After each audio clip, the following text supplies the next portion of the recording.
All right, guys, so we have some gossip, we have some chisme, and this is kind of interesting. I do not know 100% if this is true, but I came across this information and I said, you know what? My Natasha Denona lovers out there may be really excited with this new news. So I am going to share with you guys some awesome chisme. But don't forget, if you want to keep in the know with everything that's happening with the Natasha Denona brand and her launches, don't forget to hit subscribe. I do have a series on my channel where I buy everything Natasha Denona for 1 year, and during that year, I kind of give you guys updates of chisme and gossip that I hear from people about stuff that's potentially coming out. It's a way to get us all excited for the new launches and discuss things before they come out and just get some ideas and see what everybody's thinking. So anyways, subscribe. Okay, so what is the gossip? This is interesting. So I came across this comment on one of my last videos that said, hey, Christina, did you know that Natasha Denona is coming to Ulta? And I kind of stood there for a second going, no, I didn't know that. And also, isn't Natasha Denona more of like a luxury brand? And I see that more towards Sephora. Even though, guys, I really feel like the lines have been blurred with that. Like, I think Ulta is starting to really amplify their luxury section. Like, they're not really sticking to, they used to be a little bit on, like, I have the cheaper brands and more mainstream brands, but like some of the more expensive brands we don't carry. But I heard that Dior is coming to Ulta too, and then now the news of Natasha Denona maybe hitting Ulta. This is very interesting because I truly believe that Natasha Denona's brand has been expanding into more of a universal brand, like their price points, different sized palettes, you know, because when you stick yourself into this luxury bubble, right? So like some of these other brands, Chanel and stuff like that, they stick themselves in this luxury bubble. It is so hard to break that bubble because if you come out with a cheap Chanel, so like in other words, something that more people can afford, then the luxurious part of Chanel is like, well, I don't get it. This is supposed to be luxury. It's not supposed to be at a low price point. That is the point. It's to be like, wow, I can afford this, right?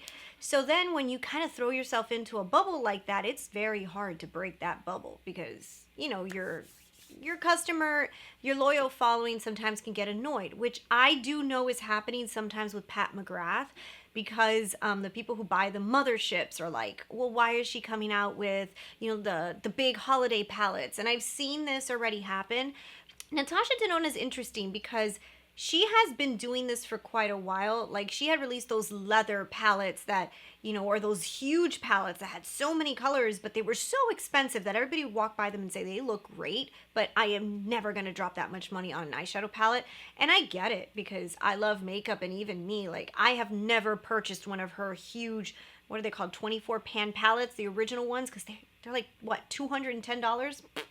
So, like, I understand they're great, and she was aimed more towards, like, makeup artist and all that stuff. And then as she started to modify, she started coming out with the leather palettes, which were a cheaper price point, but they were still like, pretty damn expensive. You have to think about it. $100-something for an eyeshadow palette. Yeah, it's expensive, you know? And with things the way that they are nowadays and have been for the past few years, a lot of people have been pushing away from luxury. Not to say that they don't want to buy luxury. I am a huge luxury fan. Like, I love nice makeup, but I do look at price tags, and I do kind of step away sometimes if I think it's overpriced for what I'm buying. Like, I don't want to buy a brand's name. I want to buy a good product, right? So I feel like Natasha Denona started to realize she's got a really good product, but she had like this opening to be able to bring it to the masses. And she did that. She started doing that pretty early on with the minis. And those minis were a hit because everybody wanted to try Natasha Denona, but nobody wanted to buy, a lot of people didn't want to buy their more expensive palettes. That doesn't include me because I did. Not the really expensive one, but I bought, you know, the leather ones. Those I did get. But I didn't buy them all. You see, that's the problem. Now the minis, everybody started buying those. A lot of people. And it was still expensive, $25 I think they started at. I think now they're like $27, $28. But, you know, $25 was pretty expensive back then for 5 shades. But everybody knew Natasha Denona had a good brand, and they really wanted to try it. And the excitement started. And I think it's as a brand, they made a good move because they started coming out with the middies, which brought the price point to, it's still high, but considering how high and how luxurious she has created her brand, to be able to get this like 60-ish dollar palette, I feel like still people think it's expensive, but it's more attainable. So people are more willing to pay for it. And people are willing to actually put in that extra money just to buy this palette. And then the people who were buying the more expensive palettes are still okay with it. So I think it's like a win-win, you know? And for her to now be branching into Ulta, we're talking about a new market, right, of buyer. And I think it's interesting. I also think it's kind of telling to where I think she wants her brand to go.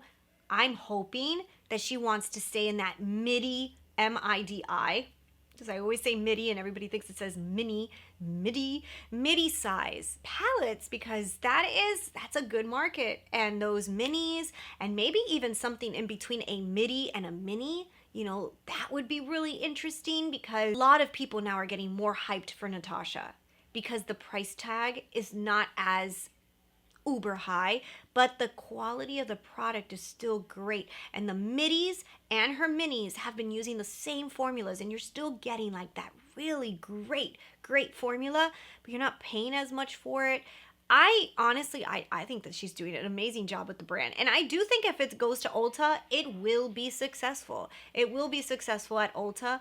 Ulta has a better point system, and I'm horrible because I'm like one of those people that like I'll say like, oh, I want a coupon, or I'm gonna get a discount. I forget the days the discounts happen. I never coupon.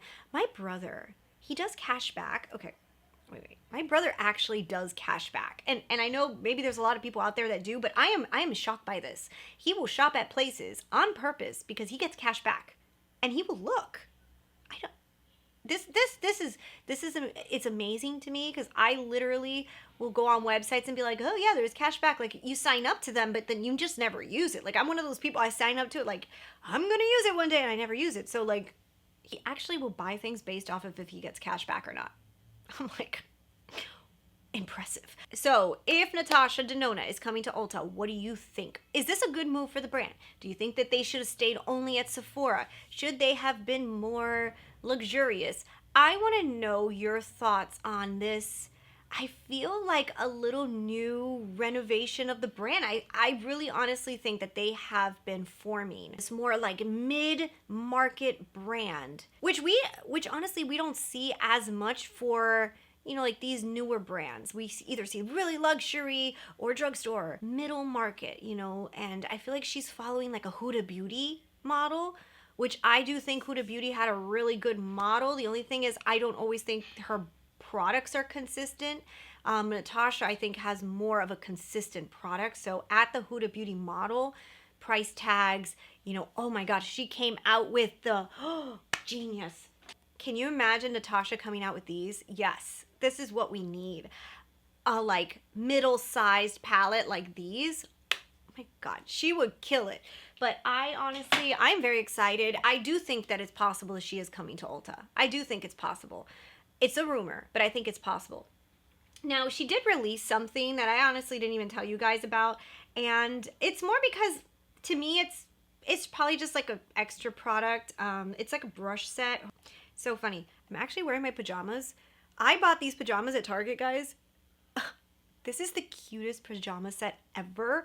I love the colors. It's so comfortable, and it comes with matching shorts, and I literally feel like I'm wearing nothing, but it looks so cute that I was like, you know what? I'm going to film in these pajamas because they are just too cute. But anyways, I'm going to link them down below. You have to check out these pajamas. I'm telling you, they're so comfy and they look adorable. I look like I'm wearing like a really cute t-shirt. Like, I love this. Okay. So this is the product that she released just recently, and I didn't even tell you guys about this because I mean, I don't know. I feel like maybe it was something that was supposed to release with the Dream collection and they decided to wait on it, but it is a makeup travel bag that looks like the Dream collection with the splotches of ink on it, and then it comes with 3 brushes that are dual-ended, and you know, I mean, It's cute, but I mean, I don't need a travel set like this. It's $139. This is definitely something that I wouldn't pick up, and yeah, I wouldn't buy this, you know? So it's just, to me, this is like extra product, really like makeup, you know? This is like if she started coming out with skincare. It's cute, but here's the thing is, Natasha Denona, I'll tell you, okay, so I'm kind of scared of Natasha Denona brushes. A long time ago, one of the first purchases I ever made from Natasha Denona was a brush set that she had released, and it was like a travel size one. And I did not like these brushes at all. Like, I really didn't like the brushes. I actually sent it back, and it was my first taste of Natasha Denona, and I was kind of like, ew, I don't know if I like this, right? So I had never tried anything else from her at that point, and I really didn't like the brushes, so I'm kind of tainted with that a little bit. And when I look at this and it's like dual ended, I'm thinking very travel-ish. I literally travel with like the same makeup brushes. I have like this like real nerdy pack lately, because I'm always back and forth so much that I have like this nerdy pack of like stuff I like to take with me, and I've fallen in love with certain makeup brushes. So anyways, cut to, I don't think it's worth $139, and even though the pouch looks really cute, I don't know. My opinion, it was just like extra stuff, and they probably should have released that during the holidays. That does look like a holiday gift, even though kind of pricey, you know? But anyways, so that is the 411. That is what I found out. What do you guys think? What do you think about the makeup brush kit? And also, what do you think of her coming to Ulta? Is that exciting to you? And is it true? Let me know what you guys think. So anyways, I'll see you guys in the next video.